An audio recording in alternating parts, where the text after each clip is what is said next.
More deadly than the volcanic eruptions that once erased nearly all life in the oceans and wiped out most creatures on land hundreds of millions of years ago, there is another extinction waiting for Earth in the far future. This one will not arrive suddenly with explosions, fire, or darkness falling from the sky. Instead, it will unfold slowly, quietly, and relentlessly.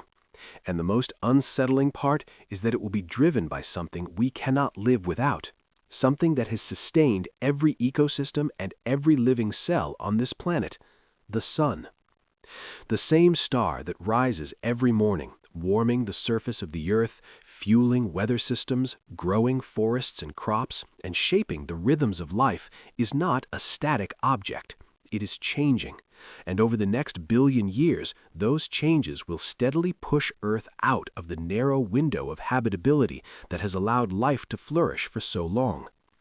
The balance between heat, water, rock, and air that has remained stable across deep time will begin to unravel, layer by layer, until the planet we recognize today no longer exists.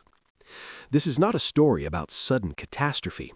It is a story about inevitability, about slow processes compounding over unimaginable stretches of time, and about a planet that is alive in a geological sense, but ultimately finite.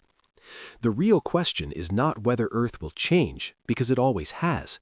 The question is whether anything living can keep up with the pace of what is coming. To understand this future, we have to think far beyond human timescales. We are talking about hundreds of millions and billions of years, spans of time so vast that entire eras of life rise and fall within them. 1 billion years ago, there were no trees, no animals roaming land, no birds, no insects. The atmosphere contained almost no oxygen, and the continents were fused together into a single massive landmass. Earth itself was almost unrecognizable compared to the world we inhabit today. The future will be just as strange and alien. For the sake of this journey, we are going to remove human influence entirely. This is not because humans do not matter, but because this story focuses on what Earth does on its own, guided by physics, chemistry, geology, and stellar evolution. Later, we will return to the question of humanity and what role intelligent life might play in shaping its destiny. But for now, imagine Earth left alone to follow the rules of nature. It is also important to be honest about uncertainty. The future of Earth is not precisely defined. 1 billion years is a very long time, and while science allows us to outline general trends and likely outcomes, many details remain unknown. What follows is not guesswork or fantasy, but the best picture we can assemble based on what we know about planets, stars, and life, even if the edges of that picture are blurred. With that understanding in place, we can begin to move forward and watch Earth transform. One of the defining features that makes Earth different from every other rocky planet we know is plate tectonics, the slow, constant movement of enormous slabs of crust floating on the semi-molten mantle beneath them. These plates have been shifting for more than 3 billion years, colliding, separating, diving beneath one another, and reshaping the surface of the planet in an endless cycle. There is no sign that this process is coming to an end anytime soon. Over the next 100 million years, Africa, which has already begun tearing itself apart, continues to split before colliding with Europe and the Middle East. Seas that once separated continents are squeezed shut. The Mediterranean vanishes as land pushes together where water once flowed. In its place, a colossal mountain chain rises, stretching thousands of kilometers from Western Europe deep into Asia, potentially taller than any mountains that exist today. At the same time, Australia drifts northward and slams into Southeast Asia, crushing island chains into new mountain ranges. North America and Eurasia slowly pull apart, widening the Atlantic Ocean, while parts of western North America shear away and migrate northward, colliding with Alaska and creating entirely new mountain systems. The familiar outlines of the continents fade as the map of the world is redrawn. While these changes may feel dramatic, they are only part of a much larger cycle. Continents do not drift randomly. They tend to gather together and then break apart again. And over the next 250 million years, nearly all the land on Earth converges into a new supercontinent, often referred to as Pangaea Proxima. The Atlantic and Indian Oceans close, pulling the Americas into collision with Africa and Eurasia. South America curls around the southern edge of Africa and Antarctica, creating vast inland seas and enclosed basins. This new arrangement of land has devastating consequences for life. The global circulation of ocean currents, which today distributes heat, nutrients, and oxygen across the planet, becomes severely disrupted. Deep ocean waters stagnate, losing oxygen and becoming inhospitable to most marine life. This triggers another mass extinction event in the seas, while on land conditions are no better. The interior of the supercontinent becomes hot, dry, and hostile.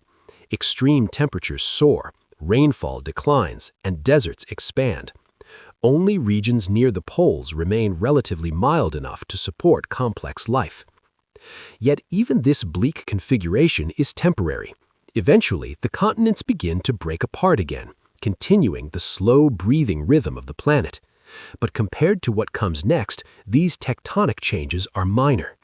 The true driver of Earth's long-term fate lies far beyond the atmosphere, in the heart of the sun.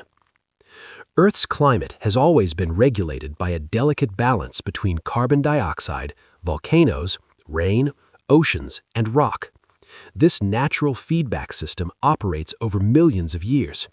Carbon dioxide released by volcanoes warms the planet.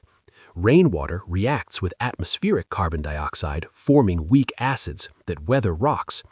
Rivers carry the dissolved materials to the oceans, where marine organisms use them to build shells. When those organisms die, their remains sink and become locked away in sediment. Eventually, that sediment is dragged deep into the mantle, and the carbon is released once again through volcanism, completing the cycle. This slow planetary thermostat has kept Earth habitable through dramatic changes, including ice ages and warm periods, but it depends on balance, and over time, that balance is going to be overwhelmed, not by changes on Earth, but by changes in the Sun. Our Sun is a main sequence star, fusing hydrogen into helium in its core. Every second, enormous amounts of energy are released as matter is converted into light and heat. What is less obvious is that this process slowly alters the Sun itself. Helium is heavier than hydrogen, so as it accumulates, the core becomes denser and hotter. This increases the rate of fusion, which in turn increases the energy output of the star. The result is that the Sun grows brighter as it ages. Right now, the Sun becomes about 1% brighter every 100 million years. This may sound insignificant, but over geological time, it adds up. 500 million years from now, the Sun will shine roughly 5% brighter than it does today. That additional energy warms the planet, speeds up chemical reactions, and intensifies the weathering of rocks. Carbon dioxide is pulled from the atmosphere faster than volcanoes can replace it, and atmospheric carbon dioxide levels begin to fall. This marks the beginning of the end for plants, which form the foundation of nearly all complex ecosystems. Plants use carbon dioxide, sunlight, and water to produce sugars through photosynthesis, fueling their growth and supporting food webs. But plants also burn some of that sugar just to stay alive. When carbon dioxide levels drop too low, photosynthesis can no longer keep up with respiration. Growth stalls and eventually stops. Most plants on Earth today rely on a process known as C3 photosynthesis, which works efficiently under current conditions but requires relatively high levels of carbon dioxide. As atmospheric carbon dioxide declines, these plants struggle. Forests thin, grasslands shrink, and familiar vegetation disappears. This is not an instant collapse, but a slow, drawn-out decline. Plant species vanish one by one, ecosystems unravel, and the surface of the planet gradually loses its green cover. A smaller group of plants known as C4 plants are more resilient. They use a different biochemical pathway that allows them to survive at much lower carbon dioxide concentrations. Today, they make up only a small fraction of plant biomass, but in the distant future, they become the last remaining vegetation, clinging on as the world grows hotter and drier. Even so, they cannot escape the sun indefinitely. By the time 1 billion years have passed, the sun is roughly 10% brighter than today. Global temperatures soar. Some models suggest average surface temperatures exceeding 50 degrees Celsius. Oceans evaporate faster than rainfall can replace them. Deserts spread across vast regions of the planet, and without widespread photosynthesis, oxygen levels in the atmosphere plummet. Complex animals that rely on oxygen and plant-based food chains cannot survive. Herbivores starve, predators follow, and complex life on land disappears entirely. The oceans, which once sheltered life through earlier crises, now face their own slow destruction as temperatures rise. Water vapor accumulates in the atmosphere, trapping even more heat in a runaway greenhouse effect, similar to what happened on Venus. Seas retreat, shrink, and eventually vanish, leaving behind salt flats and barren basins where marine ecosystems once thrived. Some water remains locked deep within the Earth, released slowly through geological processes, but without surface oceans, plate tectonics begins to fail. The crust dries out, subduction grinds to a halt, and the planet becomes geologically stagnant. Over time, impact craters accumulate, and isolated volcanoes release carbon dioxide into an already hostile atmosphere, further heating the planet. In this final stage of Earth's biological history, only the hardiest organisms remain. Microbes that thrive in extreme heat, salinity, and dryness survive in underground refuges, high mountain regions, or even in the upper atmosphere where temperatures are slightly cooler. They represent life's last stand, enduring for hundreds of millions of years more until even they are pushed beyond their limits. Around 2 to 3 billion years from now, Earth becomes completely sterile. From space, it appears as a lifeless rock with no sign that it once hosted oceans, forests, animals, or intelligent beings. All biosignatures are gone, erased by time, heat, and physics. And yet, the story continues. The sun itself eventually runs out of hydrogen in its core. Fusion slows, gravity takes over, and the core collapses, heating up the surrounding layers.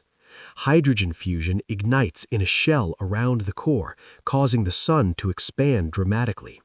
It becomes a red giant, swelling hundreds of times larger than its current size and shining thousands of times brighter.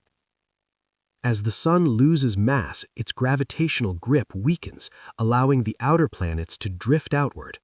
Earth's orbit may initially expand, but tidal forces likely drag it inward. Eventually, the swollen sun reaches beyond Earth's orbit and consumes the planet entirely, vaporizing what remains of its surface, billions of years after life first appeared. After shedding its outer layers, the sun leaves behind a dense white dwarf, a slowly cooling stellar remnant that will fade over trillions of years, carrying with it the memory of a once vibrant solar system. This future may seem bleak, but it is also deeply humbling. It reminds us that planets, stars, and even life itself are temporary parts of a much larger cosmic story. Nothing lasts forever, and that impermanence is not a failure, it is simply the nature of the universe. And while this story assumes no human intervention, it does not mean our fate is sealed. Humanity has already shown an extraordinary ability to reshape its environment. Imagine what might be possible over millions of years. We may adapt, engineer new habitats, or carry life beyond Earth, ensuring that while the planet's story ends, the story of life continues elsewhere. After all, we are made of stardust, born from ancient stars, and when our time comes, it is only fitting that we return to the cosmos that created us.